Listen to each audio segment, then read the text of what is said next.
안녕하십니까? 10월 21일 목요일 오늘의 와플터치 본문은 레위기 25장입니다. 오늘 본문에서는 안식년법과 희년법이라는 두 개의 연결되어 있는 법이 등장하는데요. 안식년, 희년은 쉽게 표현한다면 안식일의 확장판이라고 할 수 있습니다. 안식일이 7일에 한 번씩 있죠. 7년에 한 번씩 안식년이 있고요. 그리고 안식년 7번을 지나고 나면은 50년째 해에는 희년을 선포하게 됩니다. 이게 이렇게 순서만 있을 뿐 아니라 내용상으로도 안식일의 확장이라고 할 수 있어요. 안식일이 어떤 개념이냐면 쉼을 통해서 회복을 얻게 하는 거거든요. 특히 사람과 동물들, 노동력이라고 할 수 있습니다. 고대 사회의 노동력의 회복을 위해서 쉼을 주라는 거죠. 여기서 중요한 것은 전에도 말씀드렸지만 내가 쉬는 것도 중요하지만 노예들이나 가족들이나 또 가축들, 일꾼들까지 모두 쉬게 해주라는 거예요. 이렇게 안식일법은 쉼을 통해 회복을 함으로써 우리가 함께 살아갈 수 있는 사회를 만들어가는 겁니다.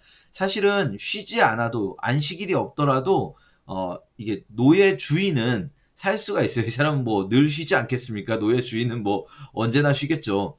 그런데 이 노예들은 살 수가 없잖아요. 그러면 노예 주인만 생각하면 사실은 안식일은 필요가 없어요. 왜냐면 노예가 지쳐가지고 쓰러지면 다른 노예로 바꾸면 되니까요. 그런데 모든 사람이 함께 살아가기 위해서 일꾼들도 함께 살아가고 동물들도 함께 살아가는 세상을 위해서 쉼이 필요하죠. 그것처럼 이 안식년의 개념은 물론 사실 안식년의 더 중요한 의미로 이제 빚의 면제라든지 노예 해방도 있지만 오늘 본문에 나오는 것만 보면 가장 안식년의 중요한 의미로는 땅의 회복입니다. 땅이 쉼을 통해서 회복을 얻어야 돼요. 여기서 이제 땅이라고 하는 것은 고대 농경사회에서는 땅으로 표현은 되지만 지금 우리로 이야기한다면 모든 이 피조세계 전체를 이야기할 거예요. 우리가 살아가는 삶의 터전이 되는 이 피조세계 전체, 지구입니다.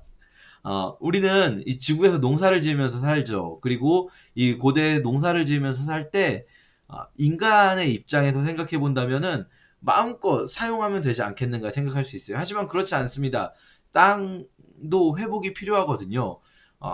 이게 우리가 생각할 때는 조금 우습지만 고대 사회의 환경 파괴 주범은 농사예요, 사실은.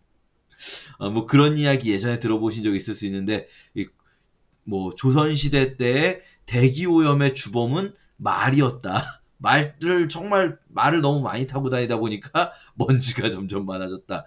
고대 사회의 환경 파괴의 주범은 농업이라고 할 수 있어요, 사실은. 그런데 농업을 하지 말라는 게 아니에요. 여기서 굉장히 중요한 그 관점이 있습니다. 농업이 필요해요. 사람이 함께 살아가기 위해. 그러나 이 환경이 유지될 수 있는 지속 가능한 농업을 하라는 거예요. 우리식으로 표현하면 우리가 지구를 사용하고 우리는 이 환경을 사용해서 살아가야 됩니다. 어쩔 수 없어요. 그렇게 하지 않으면 오히려 더 많은 파괴가 일어날 거예요. 그런데 사용하되 개발하되 지속 가능할 수 있도록 유지될 수 있도록 그래서 쉼을 줄 수 있어야 하는 거죠. 우리가 이 안식년법을 볼 때 하나님께서 토지의 오염에도 관심이 있으시구나. 토지가 쉬지 못하는 것에도 관심이 있으시구나. 더 확장해 생각해 본다면 하나님은 이 지구가 병들어가는 것에도 관심이 있으시구나. 우리가 이 지구를 함께 살아갈 우리 인간만 함께 살아가는 것이 아니라 안식일을 보면 동물도 함께 살아갈 존재들이잖아요. 이 지구도 함께 살아갈 존재로서 하나님은 생각하고 계시는구나라는 걸 알 수가 있어요. 그래서 우리가 무슨 어떤 경우에는 환경 운동을 하시는 분 중에 너무 과도하게 마치 이제 지구가 어떤 절대로 우리가 사용하면 안 되는 것처럼 우리가 막 원시로 돌아가야 될 것처럼 그렇게 생각하는 경우도 있겠지만 그렇지 않죠. 그러나 이 균형 잡힌 감각 속에서도 우리가 환경을 위해서 그리스도인들이 움직여야 하는구나 이런 것들을 좀 생각해 보게 됩니다. 그 다음에 이제 신년이 등장하는데 더 중요하죠. 안식년보다. 사실은 이 안식년의 끝판왕이 희년이라고 할 수 있어요. 50년에 한 번씩 희년이 돌아오는데요. 이 희년이라는 것이 중요한 이유 중에 한 가지는 복음서에 의하면 예수님의 첫 번째 설교가 바로 희년에 관한 설교였던 거예요. 예수님께서 내가 이 여호와의 기쁨의 해, 이사야서의 말씀이죠. 여호와의 기쁨의 해, 희년을 선포하러 왔다라고 말씀하세요. 바꿔 말하면 그동안 희년법은 있었지만 희년이 선포된 적이 없었던 거예요. 사실은 구약에서 희년이 실제로 선포됐다는 흔적이 전혀 없습니다. 예수님께서는 내가 희년을 선포하러 왔다라고 선언하시면서 본인의 사역을 시작하셨어요. 자, 희년이 뭐냐면요. 땅을 사고 팔지 말라. 이게 중요하거든요. 땅이 원래 주인에게 돌아갈 것이다. 여러분, 농경사회에서 유일한 생산수단은 땅이에요. 자, 이 땅이 처음에 여호수아 때에 분배가 됩니다. 모든 가정이 다 땅을 소유하고 있어요. 그런데 농사를 짓다 보면 어떤 일이 벌어지냐면 농사라는 게 내가 노력을 아무리 해도 이 농사가 안 되는 땅들이 있을 수가 있어요. 비가 안 온다든지 날씨가 너무 안 좋다든지.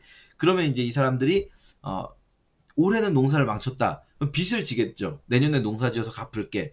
그런데 이 내년에도 못 갚는 상황이 또 올 수가 있어요. 운이 안 좋은 농부들은. 그러면 어떻게 됩니까? 나중에 줄 수 있는 게, 팔 수 있는 게 땅밖에 없는 상황이 와요.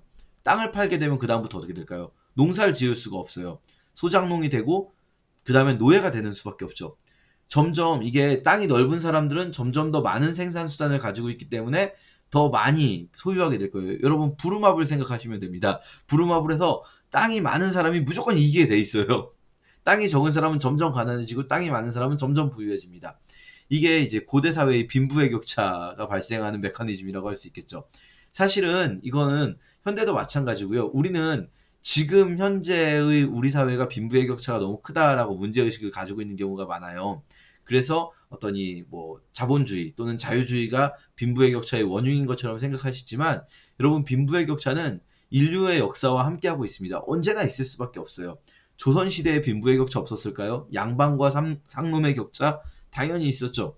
이게 우리가 사실 최근에 빈부의 격차에 대해 많이 느끼는 이유는 우리가 이제 6.25를 거치면서 또 전 세계적으로는 2차 대전을 거치면서 어느 정도 리셋됐었기 때문이에요. 근데 여러분 생각해보세요.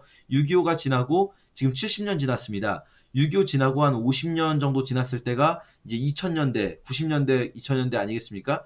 이때부터 우리 사회에 빈부의 격차라는 말이 막 유행하기 시작한 것 같지 않아요? 50년 정도 걸리는 것 같아요. 50년 정도. 50년 정도면 이 빈부의 격차가 더 이상은 바로잡아지기 힘든 상황이 오는 것 같아요. 이거는 언제나 마찬가지일 겁니다. 한번 리셋시켜도 또 50년 정도 지나면 빈부의 격차가 벌어질 수밖에 없어요.